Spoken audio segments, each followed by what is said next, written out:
Okay, to the second part of the rules, administration phase. Barbarians are pretty much exempt from this. There's one exception.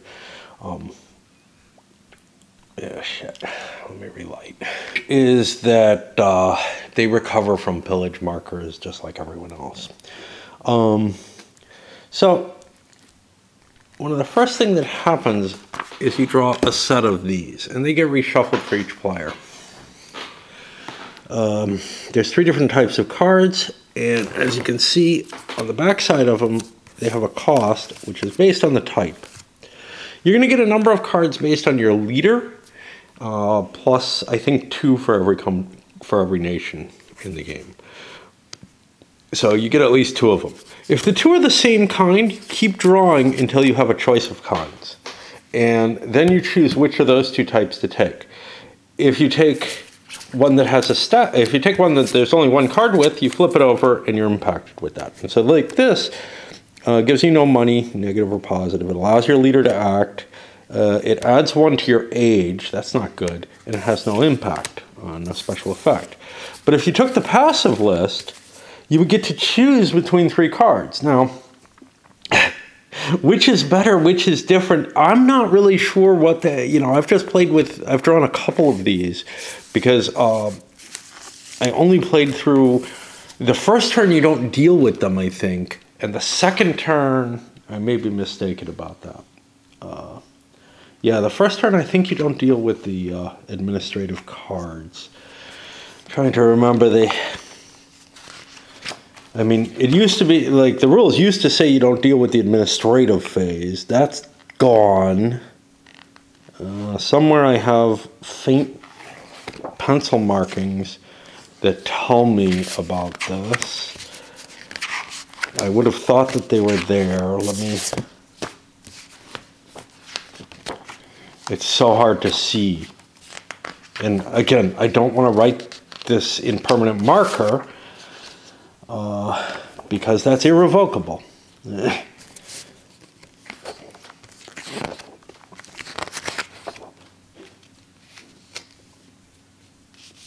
I don't see anything here. I know I marked this rule in place somewhere. This is the control rule.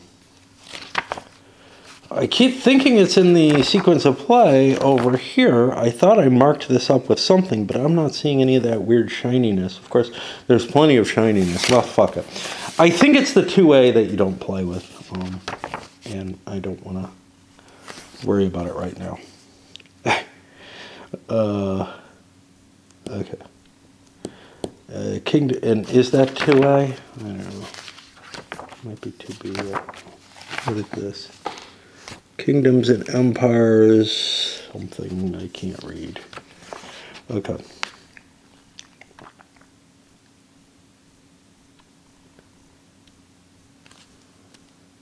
Somewhere it says not to do it in the first turn. Maybe it's here. But it says not to do any of it. No.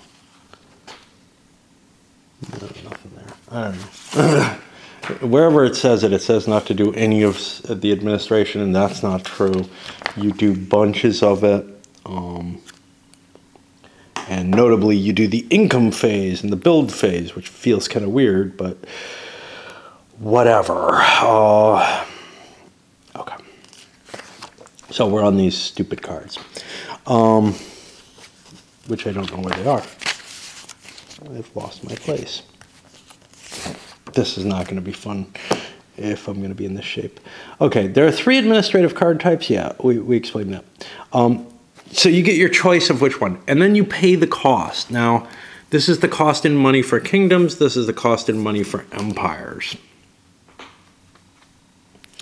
And then you resolve what's on the front of the card. You do get to choose between multiple ones in a given set, but you don't. But you choose the set sight unseen. And again, I don't have a real feel for that. I'm like, oh, military, I probably get my leader more likely for that.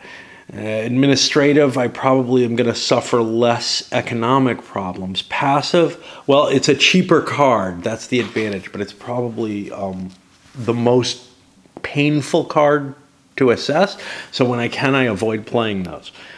That's just my guess. I am not going to analyze the cards except through play. I'm going to play by feel. Yeah. Some cards last more than one turn. There is no, these don't exist in this set. There is no way within the game to resolve these. You would have to write them down or something because they get reshuffled into the deck every time. So maybe they get held out if they've got the time marker, but wow. Anyway, luckily there are none in this set, so haha. All right. Your treasury track is limited at 40 money. After you purchase everything, you have to be down below, you have to be down at 40 or less. And then you get your income, and the incomes, of course, are derived differently. I think we explained this already. So I'm not going to go into this too much more. Yeah, I think we went through this already. If you end up out of money and owing money, you're bankrupt. And that'll age you 2 extra spaces, only if you're, obviously only if you're civilized. Your decline goes up 1. Western Rome starts in a level of decline. No other country does. And you draw an administrative card and look to see if there's an event on it, which they say calamity. I don't know. There's 2 different things, so where are calamities? I don't know how they distinguish calamity. This says calamity. Okay. Yeah. All right. I thought it was just events. Okay. In addition, if you're bankrupted by expenses, you lose whatever units you can't pay for, up to half.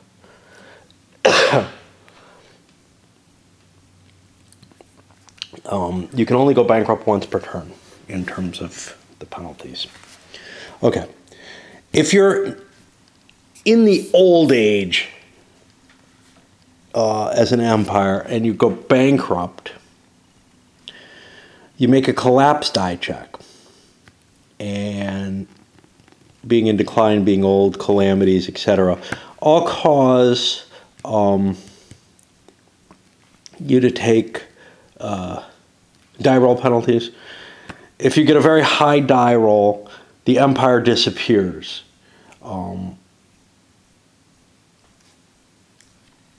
Now, the interesting thing, Roman auxiliary barbarians, those are never built by the other player. You're the one building these units. So, but you're creating an additional population, I guess. Okay. Barbarians don't purchase units. Okay, so now kingdoms can go bankrupt, right? But kingdoms can't collapse. Only empires can collapse.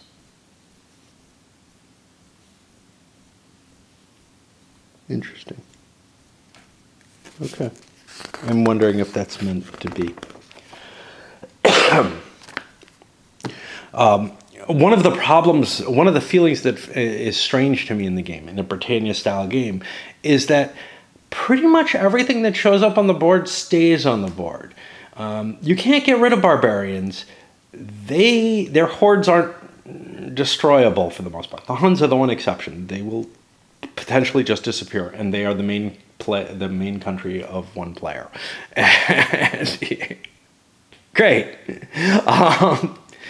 But the other barbarians, there's no rules to get rid of them. They pretty much, as far as I can tell, unless an event or something destroys their horde, last forever.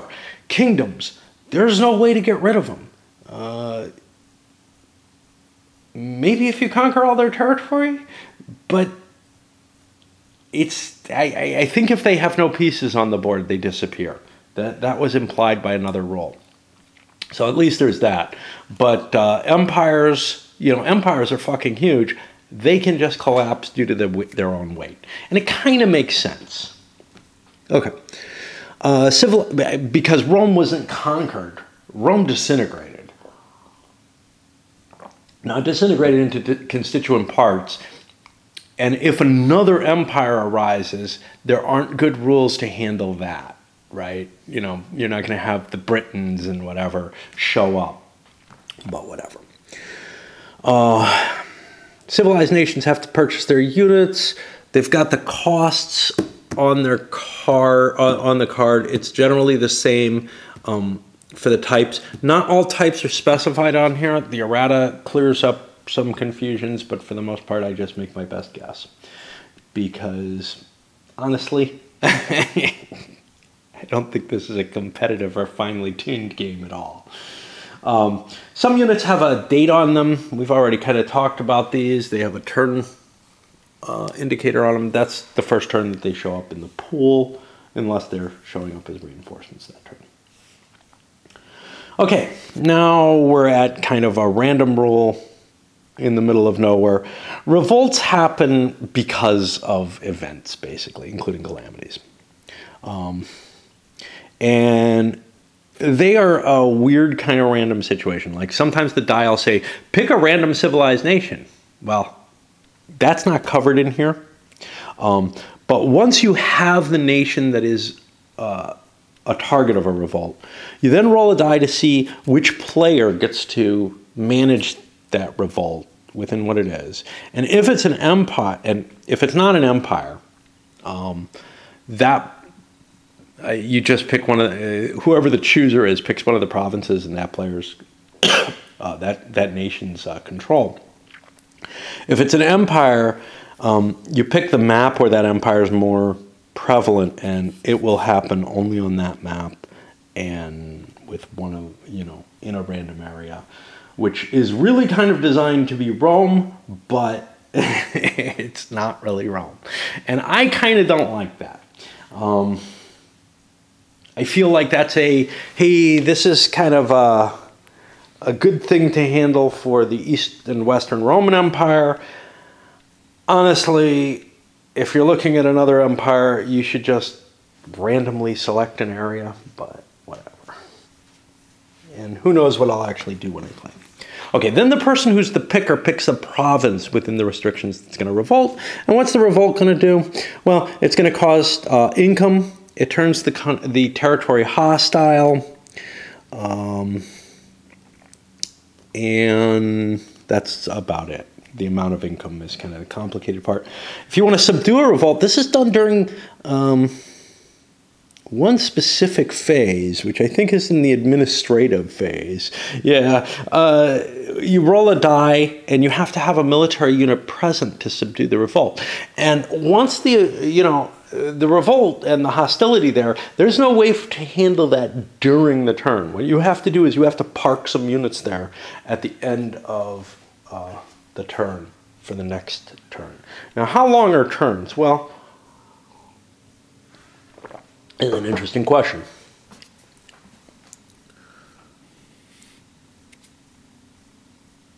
That doesn't help answer. So there's 12 of them in 300 years. So yeah, they're a little under 30 years each. These are pretty big revolts, right? And the revolts can double up, in which case they go from the minus side to the plus side, and they become more intense. Stacking.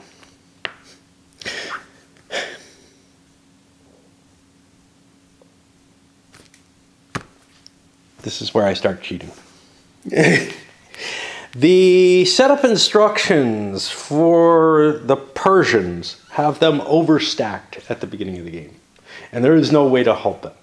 And they are kind of obscure and arcanely written, and I see no real reason why you should give the Persians this weird overstacking situation. So, that's where I'm cheating, is where the rules tell you that you should cheat. Otherwise, for no discernible reason, I have undone that, and I've just tried to fudge them into legitimate stacking limits. The way so the stacking limitation is 4 counters per area, plus counters for leaders. Leaders have a little plus number over here that adds counters. So they have this guy who adds a couple of counters.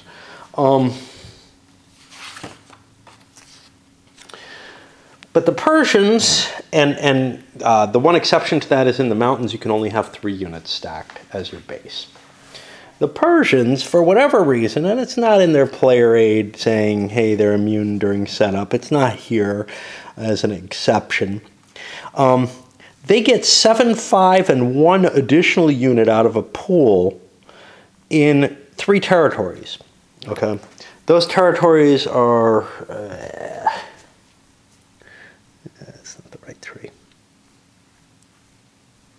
Assyria, Atropatene, and Chaldea. Okay. Chaldea, I think this is Atropatene, and Assyria. Well, Atropatene and Assyria both start with a unit in them. So I could conceivably put 5 additional units here into Assyria. And that gets me to 6, and I'm within the legitimate thing. I could conceivably put 1 unit here. That gets me 2. I'm within the stacking limit of 3. No problem. There's no leader there. That leaves me with the 7. I cannot put 7 units anywhere where there's not a leader in good terrain. Let's say I try to put the 7 here. Well, then I have 8. My stacking limit there is 6. It's just not allowed. There's no way I can put the 7-unit stack in one of those 3 provinces. So at that point, I'm like, okay, the first time I played it, I overstacked. It seemed a little weird. This time I'm going to try without. I don't think it's going to make any difference.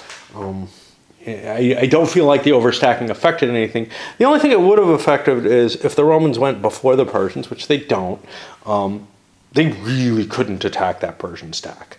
And it gives the Persians a more consolidated force, but it confuses me and makes no sense. So I would rather not have that consolidated force because it doesn't really help them. And we'll talk about that maybe while playing. Okay.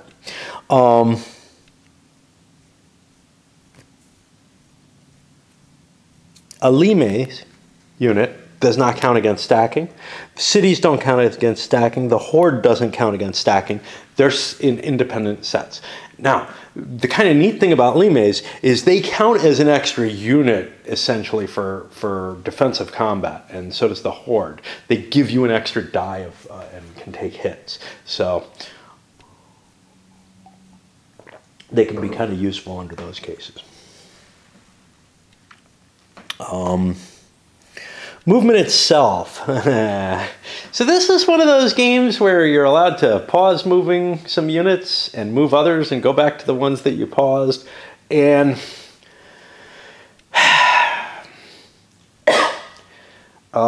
keeping track of that can be a nightmare if there are a lot of units in a particular country.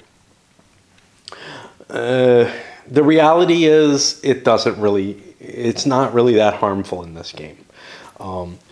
Writing rules that make sense for that is pretty damn hard, and I'm not going to go into it too much. It's just basically that you can pause, units can pause their movement. They each have their own individual movement allowance, which is tracked individually for units. If you need to throw a die on a unit to remind you for, 10 seconds while you move another unit, that's fine. Yeah, whatever.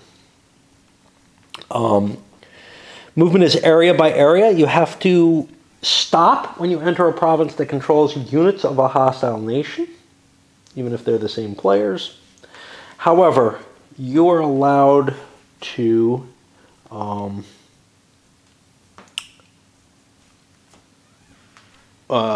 force your way through by a couple of different means. And this is similar to most of the Britannia derivatives. There's one new one, which is which is overruns. If you have 6 units, you can spend 1 movement point, I believe, to overrun a single unit. And I don't think that can be a limite, but I'm not sure. Yeah, maybe it is. This also contains more wargamey type features than most of the Britannia games. Hispania would be the only exception, I think, which is the opponent gets a reaction option inside the movement. Yeah, let's make things as complicated as possible. Passage and force. You know, and it's funny because you look at a game like Pendragon, which is a richer, sort of more detailed look at the situation, but instead of wasting lots and lots of effort on this kind of, well, you can move a unit and pause and go move another unit or whatever, it decides to say, screw that, let's abstract that. It's not that important. The few cases where you'd want to do this kind of crap, just gather them, you know, whatever. You have some other means to do it. So it's like... It's just funny when a game like this is just spending extra effort on making extra complexity on something that's essentially not that important, right? And the rules, it eats up a fair amount of rules to explain this shit. Okay, the passage and force, this is your standard Britannia style thing, which is if you have twice as many units, you can neutralize those units and then you can move through the space that they're in. But you can't stop their, you know, overstacking. Okay, so a couple of special things with the movement. Hordes, they can move only by migration. Now, this is one of those places where I'm not sure entirely what they mean. To migrate, the horde moves together with all of the nation's units and without attacking during the unit stack's movement substep. The horde cannot stack with anything else, which prevents it from moving during a leader campaign. Its migration cannot be intercepted. I think what it means is, I don't think it means, which is what it kind of looks like, that the horde has to be stacked with all of that nation's units. I think that entire nation gets to move all at once as long as they don't attack, and they can move the horde with it. Now, the only other time the horde can move is when there's an invasion, and the big deal with an invasion is this is like the invasions in Britannia. You're allowed to move once, fight, and move again and fight. You basically get 2 turns. Stacking being checked after each. And after both of those 2 turns, the leader gets whatever special leader activations he's going to take. He doesn't get twice as many of them. But one of the neat things about the invasion is you can move the horde during that. So you get to both attack and move your nation during the invasion. So that's a big deal. Now the limites, let me make sure I've got them right. All invaders must stop when they cross into a border province. You're not allowed to even overrun them or passage and force them. They are the Hadrian's Wall type of thing. I guess that's their big thing. If the limites is unsupported, there's no battle. Oh, I screwed this up. They're immediately destroyed, inflicting a hit on the enemy. Now, are they a unit for victory points? I think so. I don't know. If the Romans end up intercepting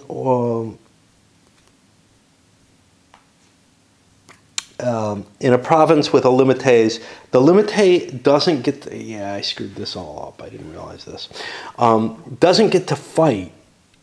It gets the check as before as to whether or not it does damage. And then the fight is done without the limites. The only time the limites is counted in combat is when the enemy attacks your units that are sitting with limites, which is probably not a great idea. On turn 8, the limites are all removed and become regular units.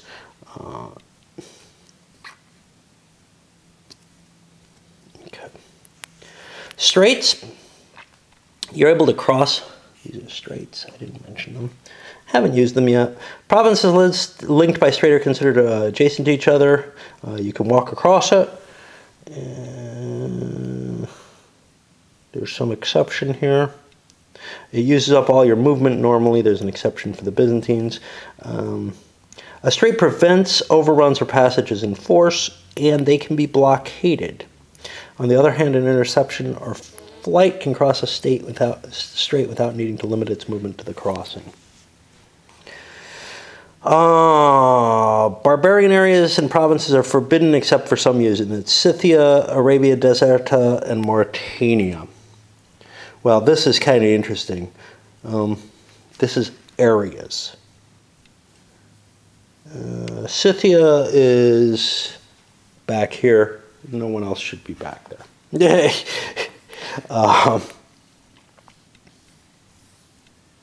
Arabia Deserta, no problem. That's going to be... So that's this province only. The one was an area.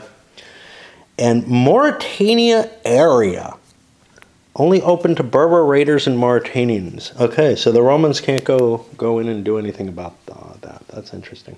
Okay.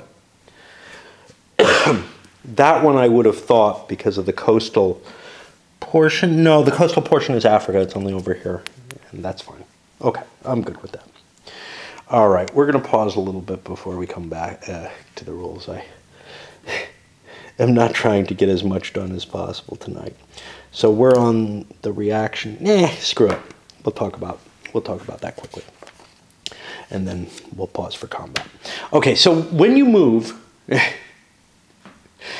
if you're within three areas of someone, and you're in their territory, you move into one of their territory spaces, the enemy has an option to make an attempt to intercept you. And basically it's a die roll with a bunch of modifiers on it, and you need a 6 or better. If you fail to get there, you fail to get there. If you succeed to get there, you join any defenders that are already there. You can make multiple interceptions. I think you have to declare them all at once, though. So that, like, you might find out that you didn't bring everyone. But I'm not sure about this. Yes. And you must leave units behind, so you have to plan. So this is weird. Whatever's sitting in that space already, you can't overstack with that. If 2 intercepting stacks are going to cause an overstacking, you have to leave units behind, and they stay back in the home area. They don't move part way or anything like that. Okay, and then there'll be a fight between the interception and the other. The person who moved into the area originally, the person who was an active turn is still the attacker, which is different from a lot of games. Another option is if somebody moves into your area where you have troops, you can try to flee. And you can make a die roll again modified, and basically you're able to run up to 3 areas away through empty stuff.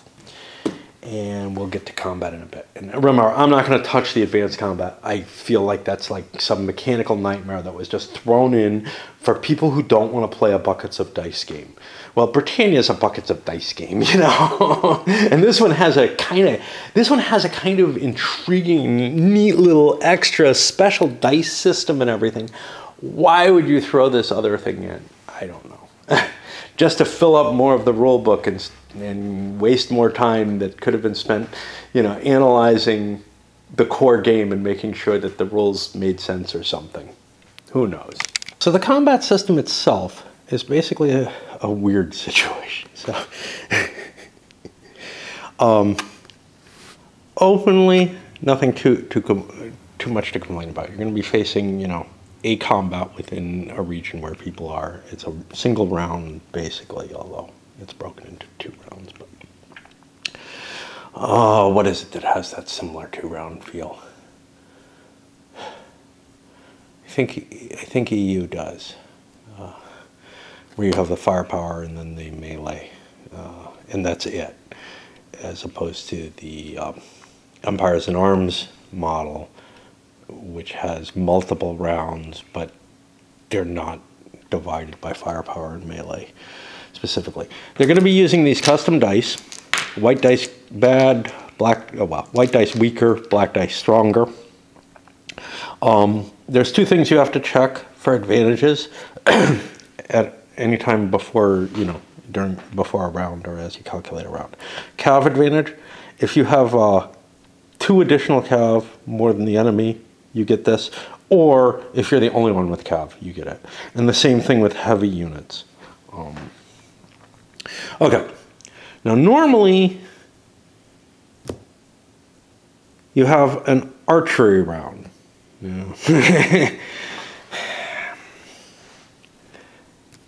What's not clear is the mountain ambush archery round combination.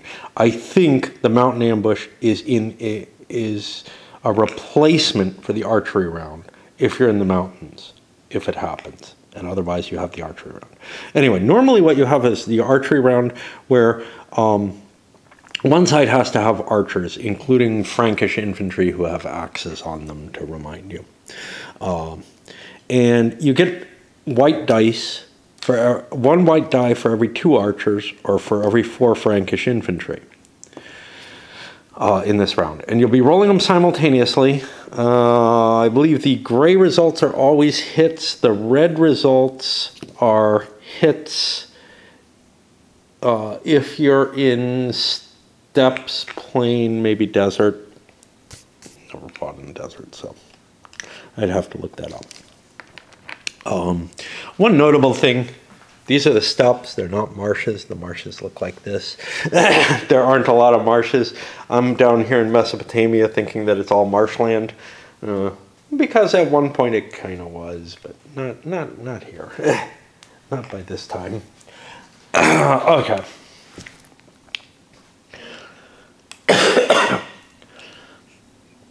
Okay. If the opponent has the heavy advantage, you lose 1 of your white dice, and that can bring you down to 0. If you're in clear steppe or desert, and you have every 2 horse archers, well, so rounding is always on these up. So the first 2 horse archers are worth 1 trade. The second 2 are worth another trade. And that's just how this works. So for every half rounded up horse archers you have, or every horse archer, I don't know, you get to trade 1 of your white dice for a black die. And this is one of the standard mechanisms for this combat system. And then each player rolls, and they count up how many casualties they cause based on the terrain.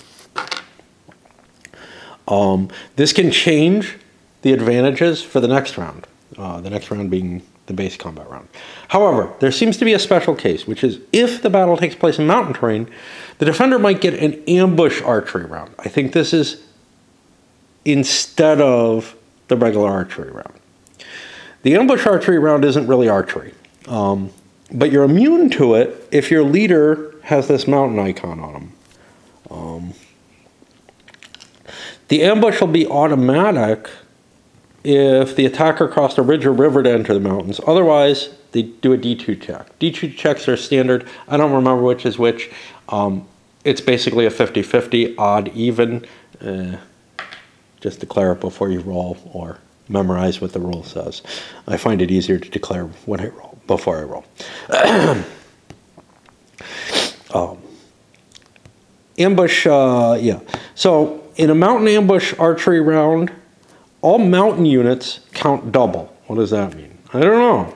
Because the next statement is for each 4 other non-Frankish infantry units, the ambushing side gets 1 die. Okay. I think what it means is mountain archers count as 2 archers each in the archery round. Mountain regular non-archer units count as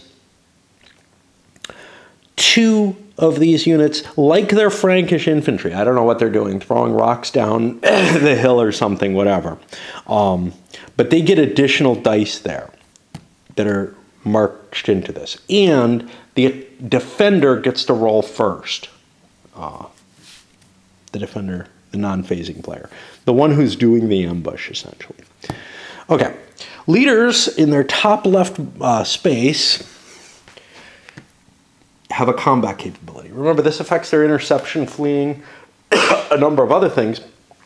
One of the things that it does is when you get to the normal combat round, not the archery round, they will be allowed to re-roll that many dice, either theirs or their opponent's. Okay. The dice pools for the normal one are essentially one white die per unit that each player has involved in the battle. And there's modifiers due to terrain, all very specified, you know, like some of them are kind of weird, like forest if the defender is a non-nomad barbarian, right? You know, I mean, they can get pretty specific. Barbarians attacking civilized troops in a barbarian province. As long as there's any barbarians attacking any civilized units, this little marker tries to specify that, but it does it wrong and then was clarified, and I've got some weird crap that came from my mouth. I got like mouth boogers now. I've had them since COVID, so, you know. It's something that happens. Okay. The attacker gets an extra die for that. The defender gets extra dice if they have a fortified city in the same province or a lime. But remember, for the lime, for the horde, these things don't give you dice unless you have troops with you already. So a lime being attacked on its own has its own special modifier. The horde is just a sitting duck. You may be able to use event cards for something. Now it says neither side may ever be reduced to less than one die. Yeah, but you don't get dice if you had none to begin with. And then you've got trades based on the advantages, and some of them, like the Empire, always gets a bonus versus barbarians. Nomads always get a bonus in steppes, etc. Remember, the elite units aren't elite. Well, that's indicated by flipping the unit. You shouldn't have them on the board. If the opponent has the heavy advantage and you have a black die, you must trade it back. You must downgrade it to a white die. Okay. You roll dice. Okay. Red swords only work in clear steppe or desert. Yeah. The person who takes the losses decides which of his units get damaged or destroyed. Elite units get flipped over to be damaged, and then they can take another level of damage. The first unit eliminated in a mixed stack has to be one of your own nation. You know, like if you've got vassal units and stuff. A barbarian horde can only be hit if all the other units have been hit already. And this doesn't destroy the horde, it makes it submit. Like I said, barbarians don't go away. I don't think there's an easy way to kill them for the most part. There may be events that can do it.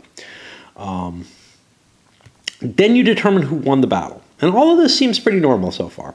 And that's a nice little mechanistic fashion that makes perfect sense. With some tiebreakers that are, you know, more specific. When a stack's completely eliminated, you make a 50-50 check to see if the leader dies. If he does not, he retreats. When an empire in decline wins a victory, he might get assassinated. Okay.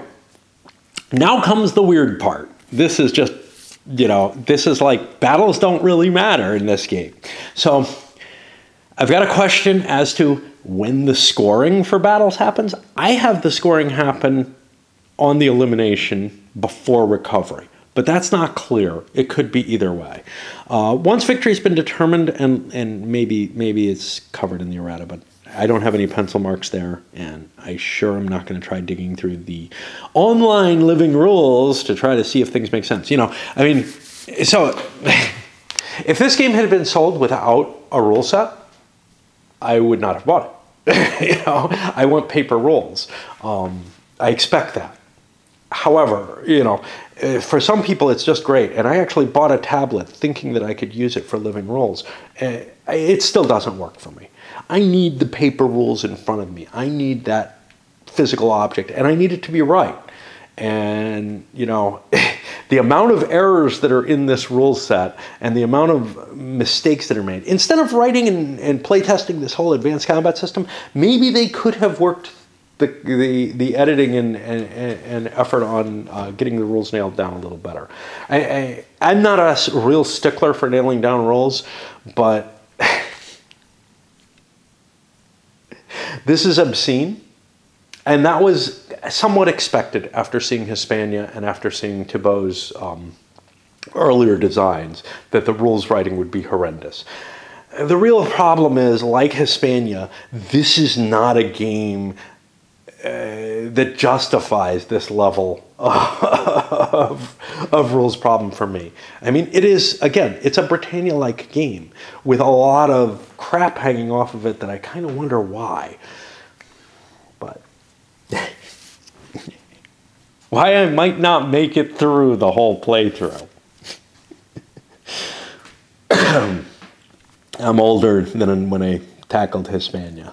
And, you know, I mean, obviously, EU and La Grande Guerre, you look at those and you're like, oh my God, these do such wonderful things. What does this do? Well, one thing it does is it handles the barbarian migrations, which is a different thing than any Hispania, than any Britannia-style game has really done.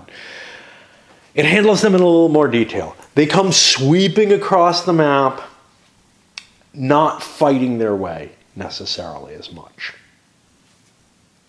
Is that a necessary thing? Or would it be enough to just give them moving targets in the different victory point phases, which is what most of the Britannia games would do? I don't know. You know, I don't know if we needed this level of complexity on it. There is something that attracts me to it. I can't deny that. And the same thing with Hispania. There's something that attracts me to that added layer of complexity on it. But, you know, it's kind of directly in conflict with the type of game that it was. I don't know what to say other than that. It's like, it's kind of like where Pendragon, out of the coin games, has so overburdened the coin system. It was never designed to hang that much stuff off of. Is it good? Is it bad? You could say the same thing about the old Hex and Counter games, you know, were the Avalon Hill games ever meant to hang the kind of complexity that sits on a La Grande Guerre or a World in Flames or something like that? They weren't intended to, but a lot more effort to getting that right has been done over the years. This is more, you know, this and maybe a few others, the Pendragon and whatever, are more like, wouldn't it be cool if we did this? And then we start running into problems. And they go further into trying to fix the problems. My classic example for the game that fails to fix the problems is Popes and Princes, which basically the designer threw their hands up in the air and said, let's publish this, even though there's no game here, you know? So this goes further than that. There's a game here, but the effort hasn't been made to streamline the design at all. And I have to say, the same is true with his other designs. And in some ways, some of the beauty arises from that. And maybe I'll start seeing more of that I see here. And again, much as I harsh on Hispania, there's something attractive about it. Okay. Rant over, I hope. So anyway, what happens here with this recovery is essentially each side gets 2 of their dead units back after the battle, after the retreat, whatever. And it's kind of to represent stragglers, routes, whatever. And it makes perfect sense, sort of. Does it make sense with 25-year turns? Not so much. These are not single battles as far as I can see, but there's an attempt to make them so by giving the leader campaigns their own focus. But still, we're not talking about what is clearly a single battle event in the course of the game. And I feel like there's sort of this disharmony between the level of the game and the level of detail that they're going into here. Okay, anyway. If it's a smaller battle, the recovery rates are reduced. Then civilized nations get to unflip one of their elite units, which is a big deal. So they essentially get 3 recovery points if they do things wisely. Okay, retreats are basically 3 spaces, and you might not be able to retreat, in which case you're completely destroyed. What happens if that includes a horde? Yeah, that's not covered. It may not happen because when retreating, a barbarian stack may cross any province in a barbarian area, whether it's occupied or not. But barbarians can end up in civilized area, and they may end up in a position where they are not allowed to get out of the battle. And that's problematic. Then a bunch of examples where there are many errors, and I did not write any of that in because I just don't read the examples. I mean, I skimmed it a little bit to get an idea. If I recall correctly, there is a playthrough somewhere. I remember reading one. Am I thinking about a different game? What did I play before this? I'm thinking about a different game. I'm thinking about Imperial Struggle. Yeah. So all there is here is these examples in there. Okay. And I mean, they're useful. If you've got a question, you can dig into the examples and see how they handle it, or just make up your own mind. Then there's this whole advanced combat system, which is basically running the same damn thing off of a single chart. And I have absolutely no reason to believe that, and have not tested it out, that it's anything other than a simulation of this dice mechanism. It may be faster for some people if they really, really learn this. It may not, though, because you still have to go through all sorts of lookups and everything. It's just sort of this alternate combat system for people who don't want to use fancy dice, as far as I can see. And it looks more complex, hence advanced, but not more realistic in any sense. Okay, military campaigns. This is, again, getting kind of weird in the explanations in terms of the depth of it, but once, I mean, it's not very long, but it has some weird concepts in it. Once each of the unit stacks have gone, the leaders can continue to do things with additional actions. And the leaders have a campaign value that indicates how many additional moves they basically get. You pick a leader and you do their campaigns. They in their stack can, oh, here's how, here's the rule. Okay, so I was wondering how Julian ends up in the east. He takes a campaign. He can redeploy his entire stack anywhere in the empire. Remember, they're 25-year turns. Or anywhere in the territory, and then can perform an additional move with his units and any units which can come join him. He can drop units off, etc. They can only move to come to him, but you can use it to kind of redeploy your defenses, I guess. The main reason, though, is to gather up the units in the local area and use them in an offensive campaign. Yeah, that's kind of neat. And again, it's this is something different from the Britannia abstractions. It's trying to go into a different level of detail. There's sort of this focus, this highlight on the military side to give it a little bit more respect than Britannia, which is always more about these mass movements of people. When I say the mass movements of people, well, they look different in this because of that added focus, right? So there's a little bit more detail to make them not just attacking.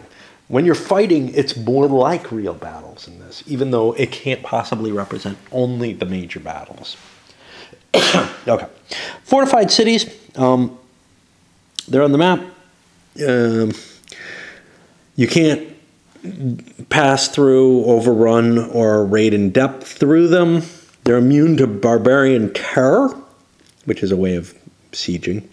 Civilized nation, if a battle takes place in a fortified province, the defender gets additional dice. Okay, this is what was missing. It's on the charts, cool. From my brain, which is, it costs 15 to wall a city, and you can just do this out of your cash from administrative setup.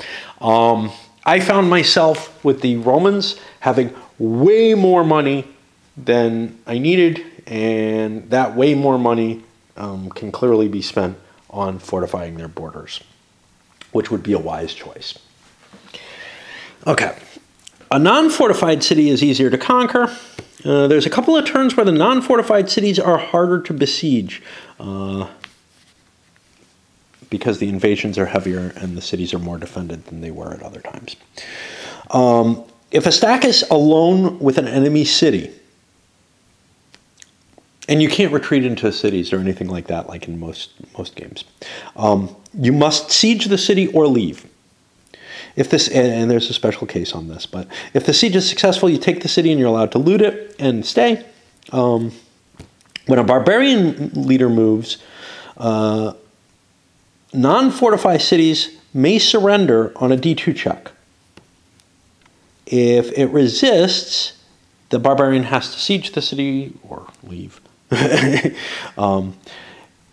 If the city surrenders and the barbarian leader wants to loot it, he has to stop his movement, but he could just pass through instead. And he sort of conquered it in that time. And this is where things get kind of weird, because he's taken it.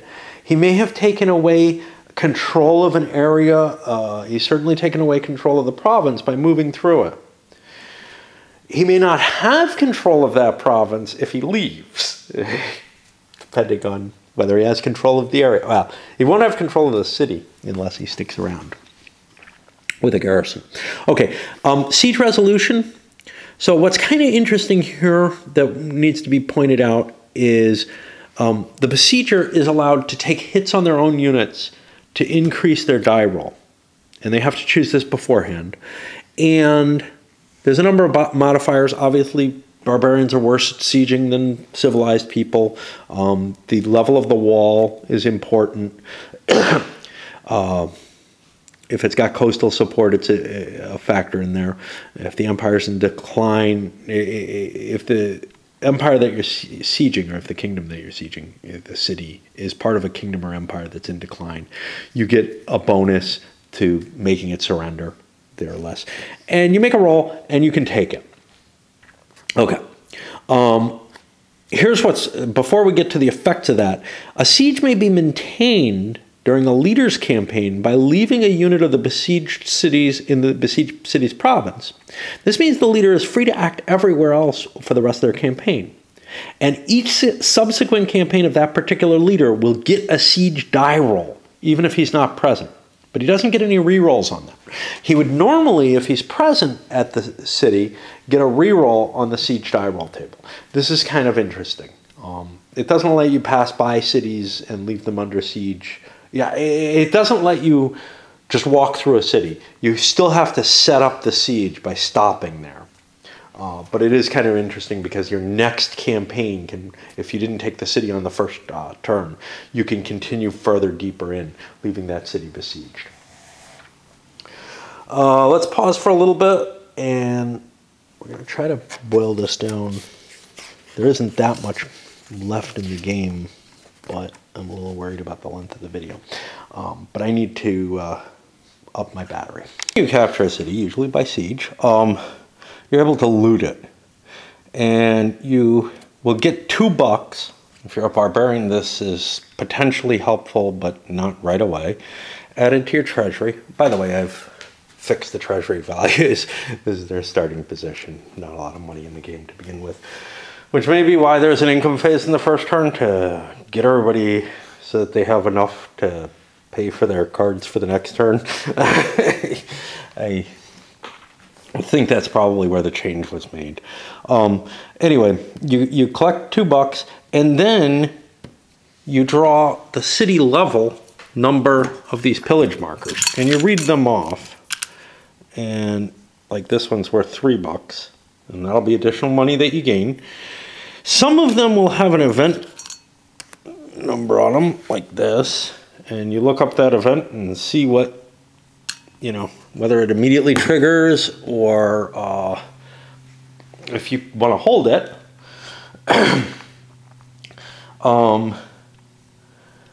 You also draw one more face. This is kind of iffy what you do, but this is the best I can see of the rolls, is you draw one more pillage counter and put it face down in this space to indicate that it's been pillaged. Don't use the same ones that you just drew.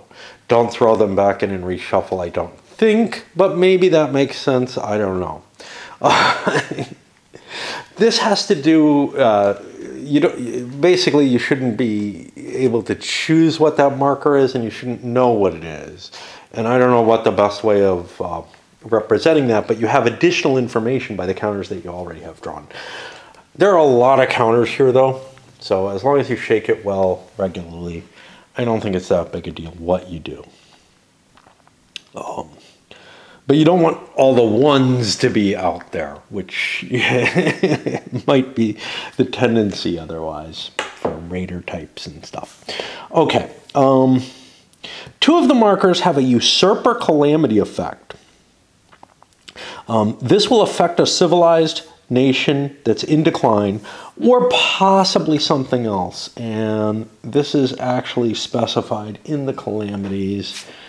I don't know what number it is, but you know, here we go. It's basically a fight between a usurper and the other. It kills some units, and you get a new leader. I had this happen in my game. You basically replace, you know, the named leader of the empire with a usurper counter, who's not bad. So, but the problem is you do cause some damage to the empire in doing so. Okay, sea movement. Yeah, didn't get around to much of this. Yeah, I have the ships sitting out there. Fleets are always in sea zones. They can move up to 4 sea zones per activation, but can never be more than 2 away from a coastal city controlled by their nation.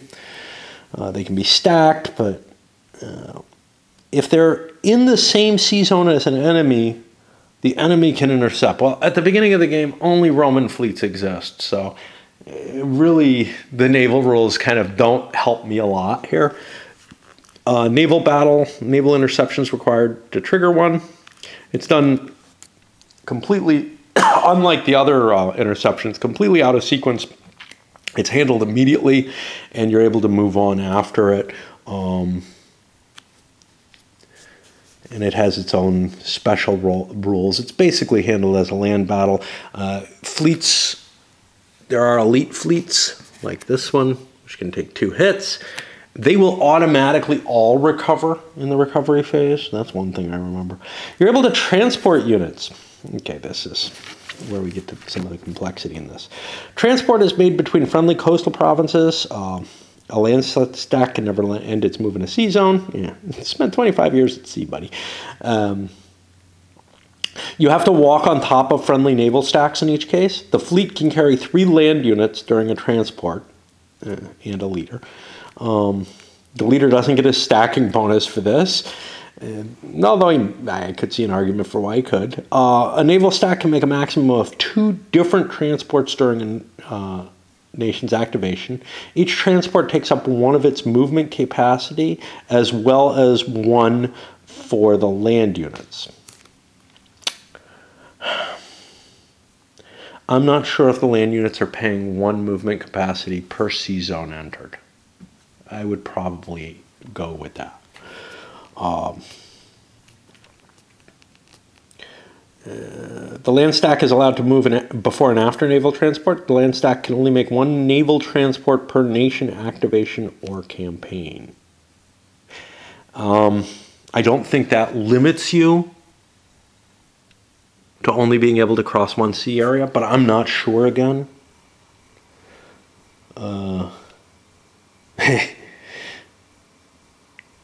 Because it does not say, yeah, a naval stack must be present in each intervening sea zone. You know, I think that's a single transport. I think it costs you 1 movement to cross the entire the entire sea thing. I think that is the transport. Again, I haven't done this, so I haven't worked through in my head too much about it. And the rules are never going to be specific enough in a tape-out game. Nomad barbarians cannot use naval transport, but if they're mercenaries, auxiliaries, or something like that, they can. They just can't do it on their own, basically. Now, when you declare your naval transport, there's a potential for a naval interception at that point, as well as like when you're trying to move. If it succeeds and the active player refuses battle, the transport fails. Otherwise, the transported units are on board those ships when they're attacked. Amphibious Landing allows you to move from a friendly coastal province to an enemy coastal province. An amphibious landing is a naval transport where there's a sea risk die roll before any interception attempts. So you're not actually being transported across. You might just decide not to do it. Maybe the weather's too bad or whatever. I don't know. There's no sea risk when a barbarian nation invades Britannia, or if its units have anchors on them, like Vikings. There's one roll, and basically the question is, did you try or not? Did you really try? And if you really tried, then the interceptions can happen, and you land and can fight. Once the landing has succeeded, the opponent could declare the naval interceptions, preventing it. A naval stack can blockade the passage of a strait to prevent enemy land units from crossing there. The blockade will stand even if a naval stack friendly to the crosser is also there. The crosser has to drive the blockading stack out of the space. Alliances. Okay, now we're into the diplomatic results. Not the system itself. The system is these cards, and they trigger your ability to get the results, and it's also results by force or by special rule of the nations. An alliance allows two nations to join forces in order to achieve a common objective. It differs from a fetus and vassalage in that the two nations are equal partners. It generally happens through a diplomacy card or an event. You can already be part of you cannot already be part of a federation, a client, or vassalage. Neither nation may already be a federate, client, or a vassal. Yeah, you have to be a full-fledged power. Goths. The alliance of the Visigoths and Ostrogoths is perpetual mercenary and exchange treaty. It does not prevent them from concluding an alliance. Didn't know about that. I kind of do, but the two allies can activate together on the turn of the later nation. This is similar stuff to EU. The two nations and their federates are mutually friendly. Their clients and vassals are mutually neutral. The alliance expires if either party ends up federated, made into a client, or submitted. Control of provinces is shared by both of them for income and victory points. No, income and victory points are equally split. I don't know what the hell that means. Income, yeah, that's easy if they're both the same level. I don't know what the income splitting means if it's an empire and a kingdom. I don't know what victory point splitting means when they have their own different victory point qualifiers. I am just going to sit here and leave that open to interpretation in case it happens. So far, I have not seen an alliance made yet. The alliance cards are very good if you control both nations. If you don't control both nations, they're not so very powerful. You have to kind of roll a die for them to work. When the alliance expires or is broken, stacks and shared provinces must split apart. Clientele. Okay. Armenia, Colchis, Iberia, and Mauritania are independent minor kingdoms at the beginning of the game. There may be others that come along. They can become clients of an active kingdom or empire. And they will pay a tribute and lend a mercenary, but are neutral with their patron, which means they can't be attacked. There are markers, clients, for this, and I don't see them. I see Unio, which I assume is Union. Matrimonium, Pactum, I don't know what that is. Matrimonium is marriage. This is the other things. We got this Amphibious. Oh, here's the clients on the other side. Well, that's just fucking fantastic. There are very few of these counters, and I found myself having a lot of the vassalage counters on the map.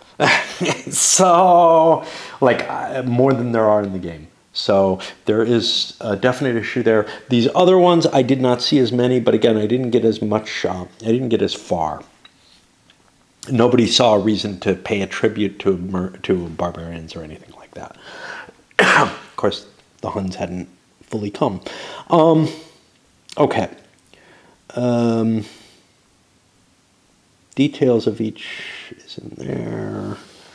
Okay, the client gives you a mercenary chosen at random.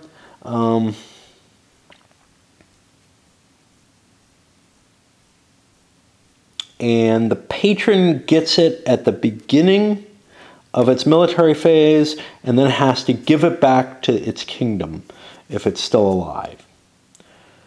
And I believe they have to give one each turn. So, yeah. So I was handling those wrong, it turns out. But they recover their own losses during the rebuilding phase, and it recovers 1 unit per turn. Okay.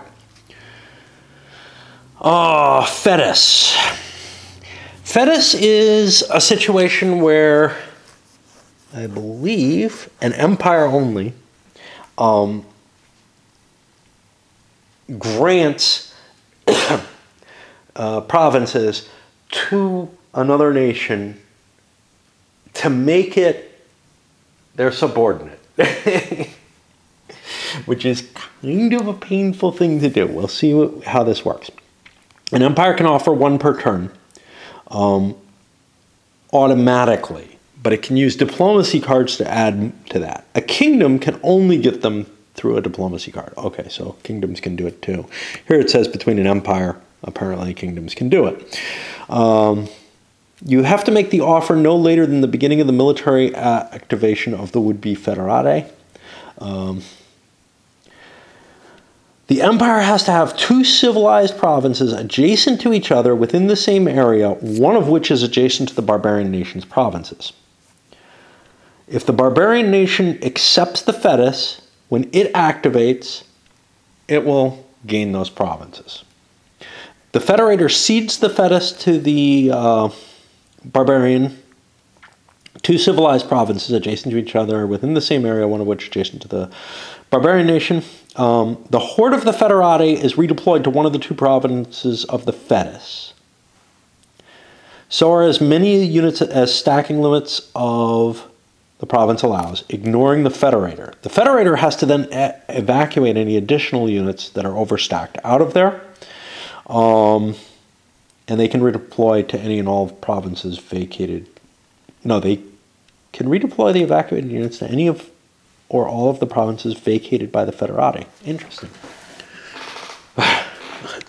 The Federated Mercenary, he chooses 1 unit to lend to the Federator. This is redeployed to either the Caesar, the Emperor, the King, or the capital. Unlike the client mercenary, the Federate mercenary is redeployed just once, and if it's eliminated, the Federate has to lend a new one. The mercenary is treated by the Federator as one of their own for stacking, movement, and combat purposes. The Federator, that's the empire, pays 3 tribute to its Federate each turn.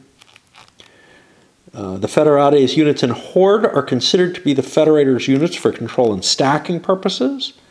The Federator gets the province income, which the Federate can't collect being a barbarian, for the provinces, but only for the Fedus provinces, not for their additional areas. The Federator controls the Federate-controlled Fedus provinces, and area control will be resolved based on that.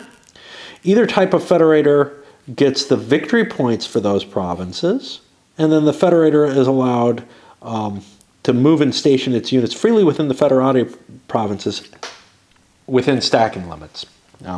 And I think the federati can drive them away by moving more units in. Not specified. Okay. The barbarian, on the other hand, the federati, is friendly with respect to their federator, its allies, and federates of both. They are neutral with respect to vassals of clients of both. That's normal. They continue to receive their reinforcements.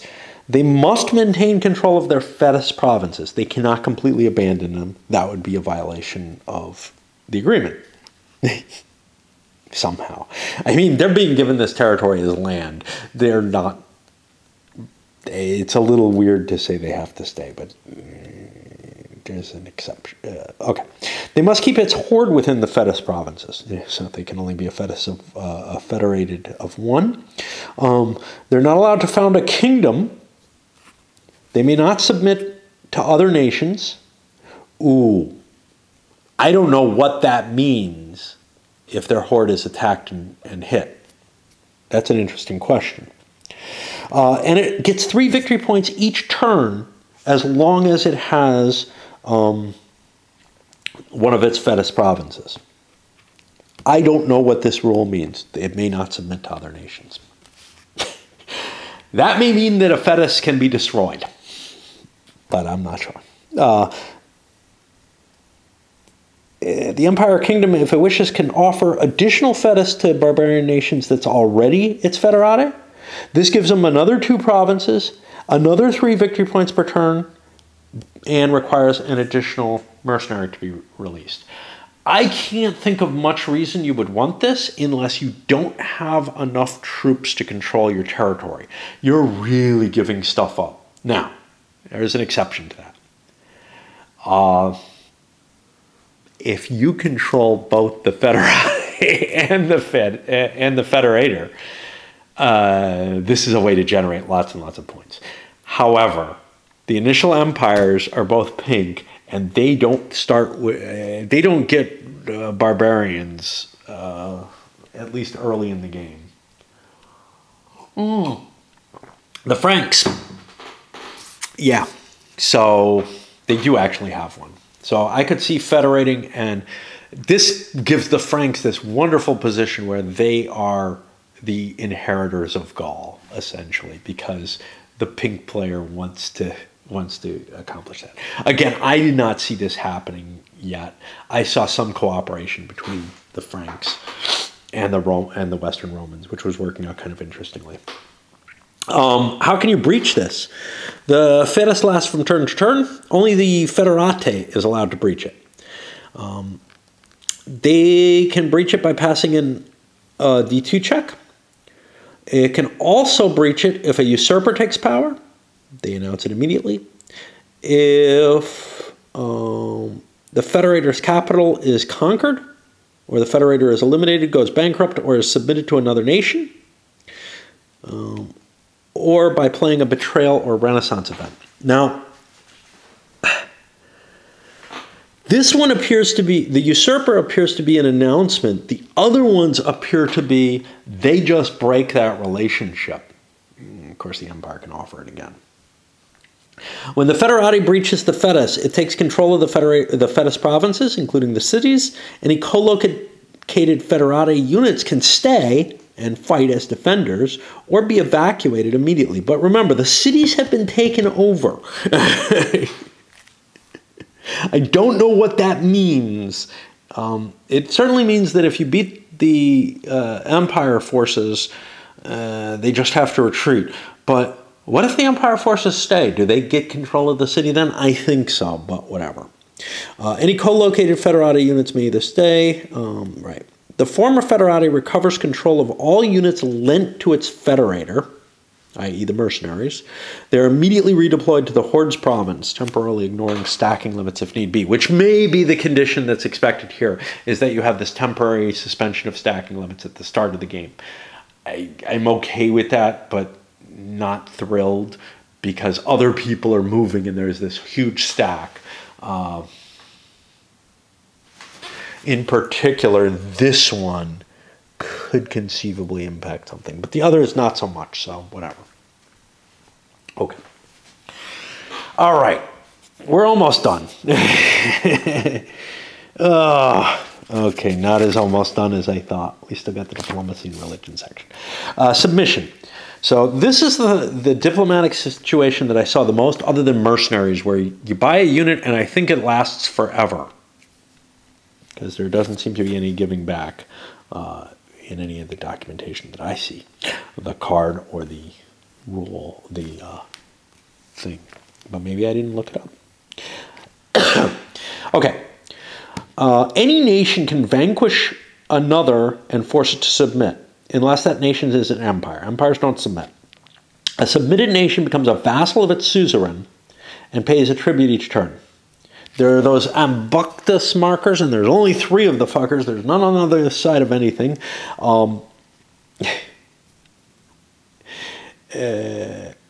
As reminders, the submission is done by force. You cannot submit a nation voluntarily. It must be attacked and defeated. There's an exception to this somewhere.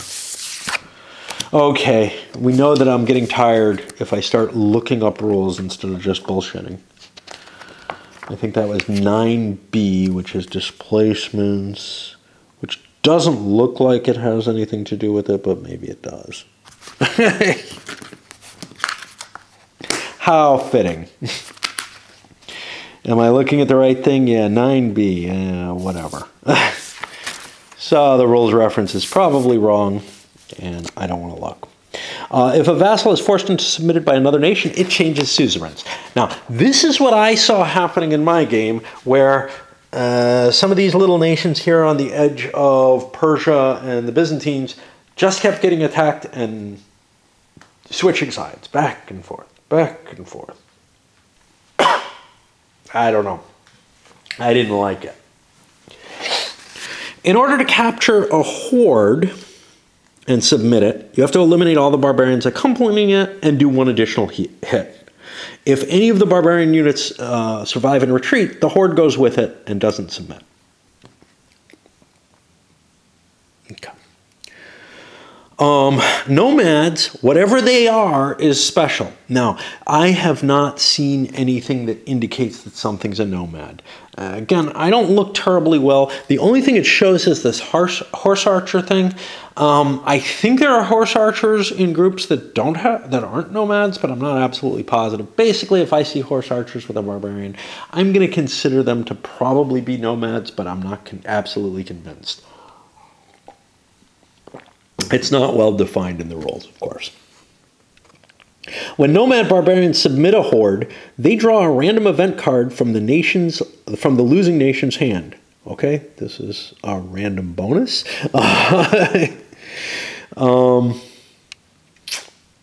Nations don't own event cards; players do, but whatever.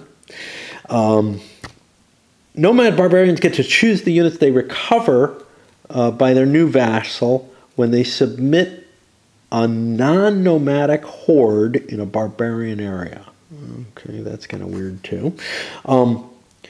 If it is possible that a horde in an invasion moves into a place and loses the battle, and the horde ends up submitting.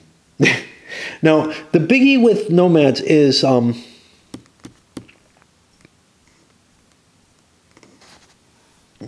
looking for this rule. So you can submit nomads, and I'm not finding this here. If they, oh, here it is. Okay, if defeated, so yeah, the target horde cannot retreat against nomad barbarians in a barbarian area. So the nomads only need to win the battle in order to submit it. So they don't actually have to wipe out the enemy. They basically force it to a defense. However, it's easier to leave a nomad, I think. I don't know. When a horde submits, the suzerain immediately evacuates the horde's province and any other provinces where the suzerain had battles awaiting resolution. So you may want to fight the other battles to get victory points off them. Remember, you probably can recover all your losses in battle. Not always, but quite often. To submit a kingdom, it has to be reduced to no more than 3 provinces, and its capital must be conquered and optionally looted. If the kingdom has no capital, the kingdom leader and its stack must be entirely eliminated instead. In that case, a pillage marker can be drawn representing the king's treasure. When a king submits, the suzerain must immediately evacuate the vassal's capital province and any other provinces where they had battles awaiting resolution.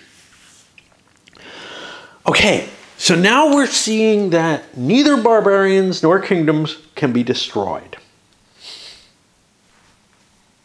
Okay. I'm not so happy now. This is what I thought before, and now I'm kind of like, before I was thinking, if you wipe out all the units of that kingdom, it's destroyed from the board. But not if it has a capital marker. And in particular, these guys have capitals. I'm very disturbed by this. I think the kingdoms should be destroyable. I was much happier when I thought they could. So, for example, Hispania will always exist. Even if you wipe out all its units. And here's another weird thing. When you attack a capital, there are rules for the capital moving. But this submission seems to contradict those rules.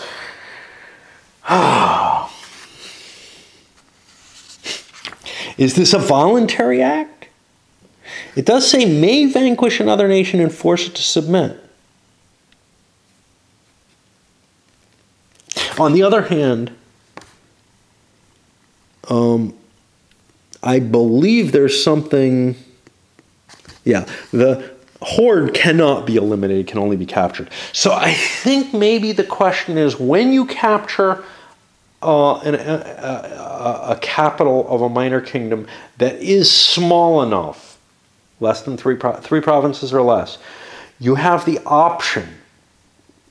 Okay, if you capture the capital and it's too big, its capital can move. So there isn't really a discrepancy there. If you capture something that's 3 or less, you have the option to submit it. But I don't think you're required to. So I think you can go out to try to destroy the last city of a nation and all of its units and make it disappear. Your call.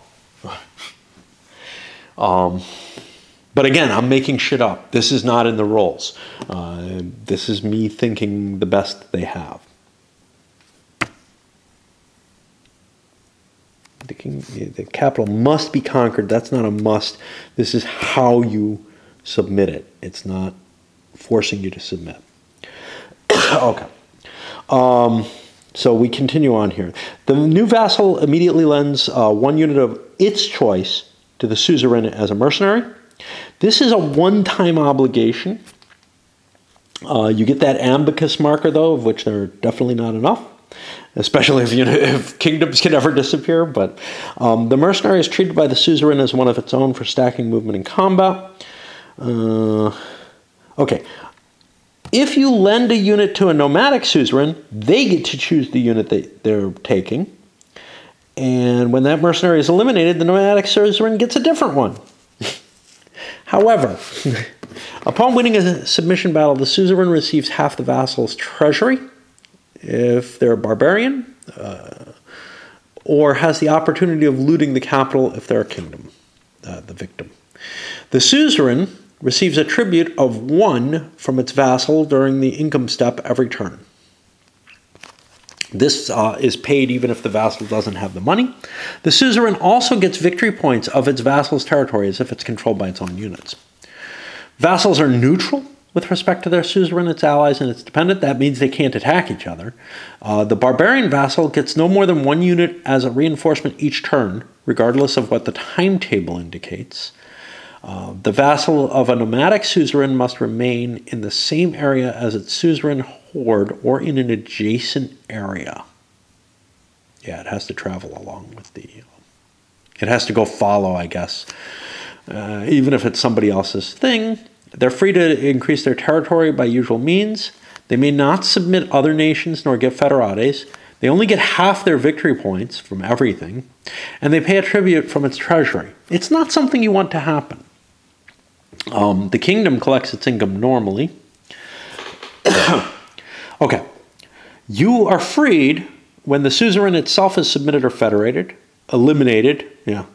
Good luck eliminating countries in this game, right? I mean, we have had to make up rules or try to figure out how this is even possible to make this work.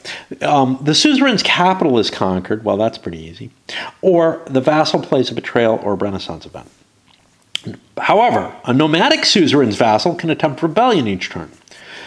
The rebellion succeeds on a D2 check. If it succeeds, the vassal mercenary is not redeployed. It remains under the suzerain's control. If it fails, the vassal loses 5 victory points and a unit. Now, loses a unit, I don't know what that means. I think that means it just goes back into the pool. There are some things that permanently eliminate units in the game. Okay, my poor throat is shot, so we are going to hold off on diplomacy. Even though this damn video has gotten too long, there's almost nothing left in the rules, so I don't want to make another video that's like 5 minutes long. I know if I edited, I would like to put this part at the end rather than at the beginning, but man, I want it while it's on my mind. The cost of doing these intros is very high. And I know I do no editing or whatever, but you know, I'm looking at... I was set up and ready to go. I could have started a turn yesterday, finished it by today, you know, and had that out. Given the level of comfort that I have with the game, etc., I could have gotten through, I think, a turn in today. Now, though, I've used up all of last night, was exhausted when I went to sleep, slept late, and ended up, you know, spending a lot of my energy today going through this thing.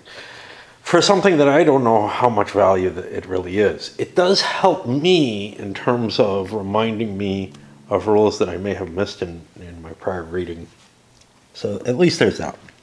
Okay, let's try to catch this. So, diplomacy cards. Diplomacies are drawn during the diplomacy step.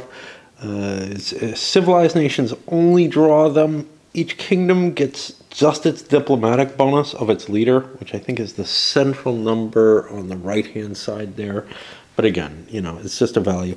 Empires get an extra card on top of their diplomatic bonus. These are linked to the actual nations, unlike events. If you choose not to use your diplomacy card, by the end of the end of diplomacy step, you can discard them and you get a coin back for them if you have room for coins. And then the deck is reshuffled for the next turn. Okay, there are specific cards that do things. Alliances create a one-turn alliance where the two countries work together. If you're doing this with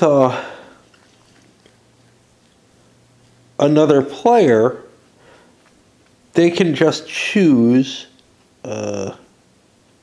whether or not to accept that alliance. And in general, that's an unlikely thing. Can you approach them before you play the card? Yeah, I guess so. I don't know. I usually allow a fair amount of table talk at games and expect that. Of course, they could lie. If controlled by the same player as the card-playing nation, you have to make a die check to see, as you do with an independent minor kingdom. The independent minor kingdom becomes a client of the card-playing nation, usually on a permanent basis, and there's special rules for that in the player aids. The card can also be used to break an alliance between two target nations, which could include the current one. A treaty. A treaty forces the target nation to accept a one-turn non-aggression pact. It costs you $5. And you choose a province of the target nation. The chosen province is evacuated by the target nation with a possible temporary overstacking. Again, a sign of why there might be overstacking in the initial setup. Maybe I'll fix that. I'll fix my setup so that it's legal according to the rules, just to give the Persians the best situation they can. It doesn't say that they have an exemption from overstacking in the setup. So, and once the parties have completed their military activations, the pact just expires. So basically, the treaty gives you a space if you want it, along with everything else, for $5, which is a pretty good deal, I guess.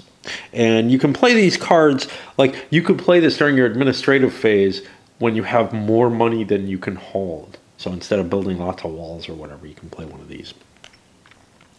The marriage card forces the target nation to hold a royal wedding. You pay $2 as a dowry. The target nation gets 2 victory points if it doesn't attack the card player. The two nations do remain hostile.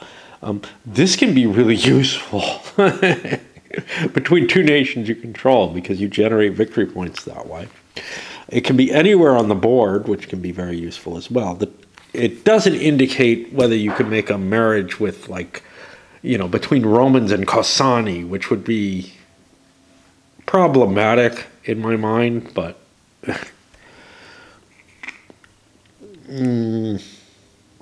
it doesn't say anything about diplomacy not being able to target anything. So that's kind of disturbing, actually. The target nation lends a mercenary of its choice to the card-playing nation for its next activation, and it would just be the activation. Tribute. This forces the target nation to accept a one-turn non-aggression pact for 10 victory points. The two nations become mutually neutral. I think that's the same as this. Except there's not the territory, and it's more expensive. The fetus. This forces a barbarian to accept a fetus with the card-playing nation, becoming its federate. This is the only way an empire can acquire more than one federate per turn, and it's the only way a kingdom can acquire one at all. Graft. This allows you to lift a siege. You pay $1 to the besieging nation. What? I mean, you'd assume the graft is some kind of bribe or something. It's going to the nation? That's weird. The card-playing nation need not be the one besieged. You can pay to lift a siege for someone else. Mercenary. This is the one I saw most used in my last play. The mercenary card forces a barbarian to lend a mercenary to the card-playing nation for the latter's next activation. It is only for the activation. This I screwed up. I had it for the entire military phase. That is not the way it's worded. So you could steal like an Alemanni unit, but unless you get that unit killed, you don't thieve it from them permanently. This is important because the way the card is worded, it doesn't say for the next activation. This is what I did not check. And I didn't know that the cards had further explanations in here. I forgot that. And what it ends up meaning is I was stealing all the Alemanni tribe units from them because that allowed, you know, the Franks I want to be able to expand, but the Alemanni I don't. And I just, you know, had them in a submitted state and took all their units and had like 4 of their units wandering around my empire. Not legitimate, apparently. You have to pay $3 for the temporary use of the unit, and the mercenary will not fight against its own nation. They will fight each other as long as they do behest of nations other than their own. How is that possible? Yeah, so this is weird because it's only for the latter's next activation here, rather than you're permanently deployed for any length of time. So I don't see how you would end up fighting someone who has another mercenary. I guess if it's a submitted nation to someone else and owes a permanent mercenary, and then you're able to grab this mercenary and you can make them fight, I don't know. But it does cause some issues in my brain. Okay. Religion. There are 5 religions in the game. What do they matter? Yeah, good question. We also have some permanent heresies, so like Oriens and Egyptus are Monophysites, which are its own religion for this purpose. Persians and Iberians are Mazdaists, fine, that's its own thing. Goths and Visigoths are Arians. Again, that's a heresy, but it's treated as its own religion in the game. All other barbarians are going to be pagans. What's not mentioned here is that you can convert to Arian, which was indicated somewhere else. I don't know why you would do that, but whatever. A non-Catholic barbarian nation can decide to convert to Catholicism at the start of its administrative phase, before the administrative cards. It may have been a poor wording of what they're trying to say here. At that moment, and the same instance in a later turn, the controlling player receives a one-time victory point bonus equal to the total income value of all non-heretical Catholic provinces it currently controls. Well, this is interesting. This is present, say here, 3 victory points. No, it's not there for the Alani. So it's actually not in the Alans. It's in the Visigoth one, I think. Per income of non-heretical Catholic provinces once, 1 victory point. It doesn't tell you that you have to do anything to do that, so I thought, you know, whatever. But yeah, that's why that exists there. Again, not sufficient support on the cards, even though they're filled with so many words that they have to be tiny, tiny type. You can hardly see. This looks like it applies to any pagan folk. The Alani are pagan. They do not have this listed here as a reminder, just to, you know, just to make things even less clear, you know. The reminders that are on the cards are not sufficient to cover everything. Okay. Heresies. Heresies happen as a result of a calamity. I wouldn't mind if there was no reminder at all for these, but given that some of the nations have reminders, it's really problematic. Heresies happen as a result of an event or calamity. We have a couple of them on the board to begin with. Heresies have an aggravating event on the Intolerance and Usurper calamity. They last a couple of turns. I believe they have a cost, which is both the areas simultaneously of the religions of each nation present in it. Care must therefore be taken to choose and place the heresy markers to identify who has it at that time. The Oriens and Egyptus are under a permanent heresy monophysism, which is basically treated as its own religion. If you have a heresy in a monophysite region, that's an additional layer of heresy to it, essentially. Beyond, they're not additive. It's just as bad towards Catholicism, but it means that they're not really monophysite either. The Visigoths and Ostrogoths are Arians, another heresy that's considered as a separate religion. They're actually immune to heresy because as long as they're barbarians. Now, what's interesting here is the immunity is for barbarians here, but it's for pagans and Aryans here, which tends to indicate that you can't have a pagan or Aryan kingdom, but that goes in contradiction to this. And again, we'll make up rules as we go to figure out how to resolve those kind of things. Heresy is a relative thing. This is...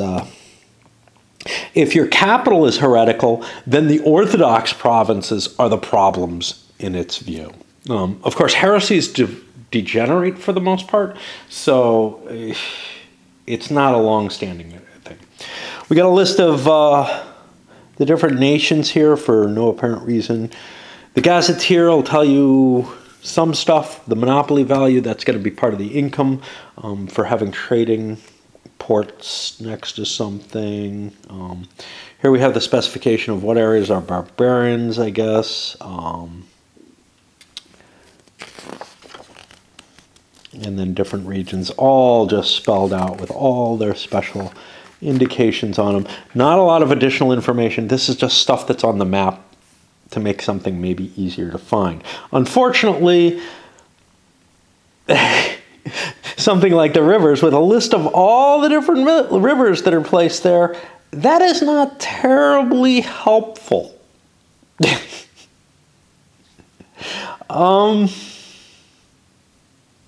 What can I do with this? I mean, okay.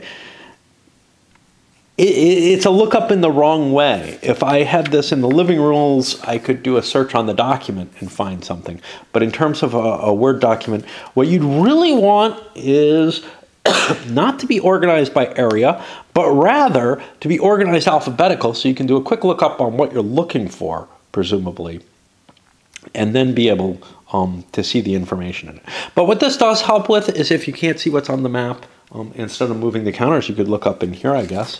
I can't think of any other valuable thing. If you're looking for a specific province, though, because you need to set something up, this is not helpful. If you're looking for a specific province that's affected by something, this is not helpful. This is helpful in one way, if you can't see what's under the counters and you would rather not move them and page through the book. Yeah. It's as if this was designed by someone who thought everybody's going to be playing the living rules because we know that the published rules are going to be a piece of shit. Well, then don't publish them. Just make the game with living rules. Do not make a written rule book. You're charging us money for garbage in this case. And I would not have bought it. I would not have bought it. A glossary of terms, which is not complete. There's significant things that aren't here. Another notification on all of this. And if this was paper instead of this glossy petroleum product that it's made out of, I would have markings to tell me where to find references inside the rule in here. That should have been done to begin with. This thing is so poorly cross-referenced. And again, you know, give me non-glossy shit as my writing, as your information transfer, and I can use pencils to write on it. But I'm not going to use a permanent marker, the only thing that'll stick to this crap, in order to indicate, you know, all kinds of little rules references that this should have been printed with to begin with. There's just a lack of sense in the devising of these rules, and I really want to emphasize that. Not only is it replete with errors, but it's as though the whole rule book, and this is so common, I got to tell you this much though, I think La Grande Guerre was in better shape. I don't remember. I think Europa Universalis was in better shape in terms of references. It's as though they took even less effort on this thing, and for some reason made the rules fucking as complicated as hell as you could possibly imagine making for a Britannia-style game. That's where I really have my gripe, is this concept of, you know, this is this is derived very clearly from a core system where you just moved some pieces and rolled some dice. And honestly, I'm not that interested in that. However, like I said with Hispania, like I said with this, yes, I do kind of get the let's hang all the fucking Christmas ornaments on it and see what we can do to the tree in some kind of chaotic, you know, depravity of complexity added for no reason other than complexity's sake. I mean, is it a simulation? No, it's not a fucking simulation. It's a complexity tree. But there is something appealing to that, and I do kind of understand that appeal. And I knew I was getting into that when I picked this up. So it's not really, you know, it's not fair for me to say, oh, I'm totally disappointed with what I got. This is more or less what I expected, and I deserve what I got. However, it's probably not what most people want. In the same way that, to tell you the truth, Europa Universalis and La Grande Guerre are probably not what most people want. They are more what I want than this is. But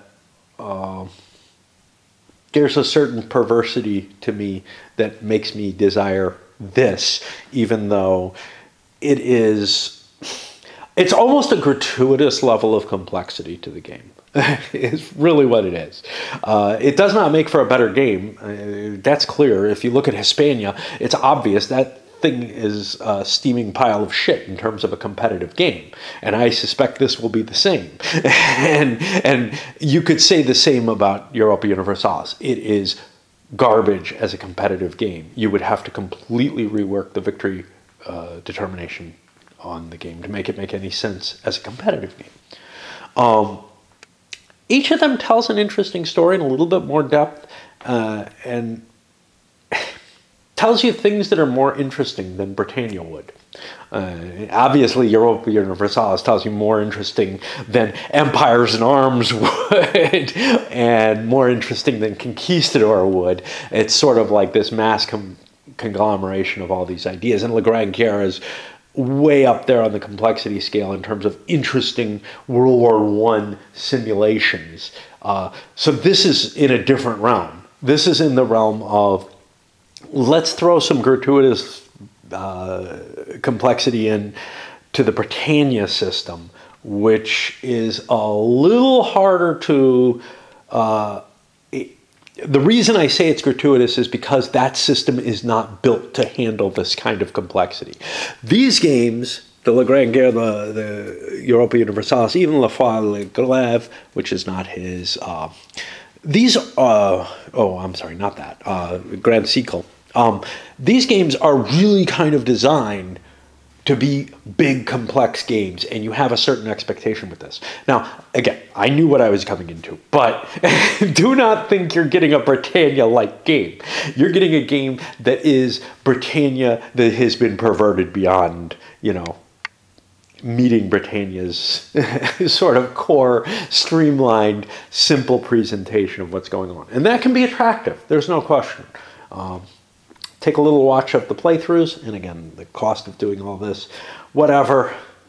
It eats a day of playing. It's not like this is not the 4+ hour game that it claims to be. Certainly not the packaged material. The let's see, 4. Oh, wait. No, that's 4+ hours. Now that may be, to be fair, a statement that it takes 4 or more hours to play the one-turn scenario. I don't think that's fair. I think people who know what they're doing can play that one-turn scenario in probably closer to 2 hours. But I would say it's probably about, once you get tight with the game, I would guess it's probably about 2 hours a turn. Call this a 25-hour game. We'll see. We'll see. And turns might get a lot quicker, you know, even when more and more nations start showing up that cannot be destroyed easily. Okay.